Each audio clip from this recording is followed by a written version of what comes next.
ఎవరు కూడా భయపడాల్సిన అవసరం లేదు. ఈరోజు మీరు పేరంటే నేను సభా పేరంటాం లేదు. ఖచ్చితంగా మిమ్మల్ని అందరినీ కూడా గుర్తుపెట్టుకుంటాం. ఎవరైనా వైఎస్ఆర్ కాంగ్రెస్ పార్టీ నాయకుల పైన కానీ ఈ నియోజకవర్గంలో ఏదైనా మన కార్యకర్తల పైన కానీ ఎటువంటి అభ్యర్థాలు దౌర్జన్యాలు చేస్తే తప్పకుండా రాబోయే దినాల్లో పవిత్రలు పెంచే విధంగా నేను మీకు హామీ ఇస్తా ఉన్నాను.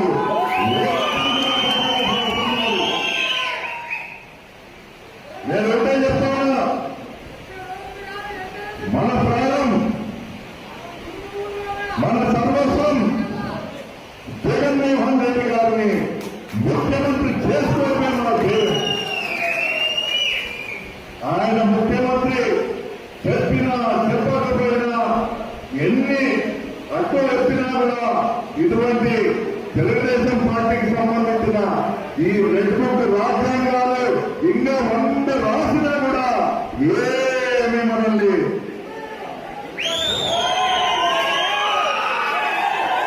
ప్రత్యేకంగా మన నాయకుడిని కాబట్టి ఆయన పేరు మీరు మీతో పాటు మన నాయకులతో పాటు మేము ప్రాణాన్ని జీవనాన్ని స్వరంగా చేసుకుంటాము. తప్పకుండా జగన్మోహన్ రెడ్డి గారు మరోసారి ముఖ్యమంత్రి అవుతాడు. ఇందులో మా సోదరుడు అడిగినారు రాతోడు 2 అని, అది తక్కువ. మనం 3 చూస్తాం, 1 2 3 చేస్తాం. 3 పుస్తకంగా ఉంటుంది, అది బ్రహ్మాండంగా పనిచేస్తుంది. మనకు 2 సరిపోదు.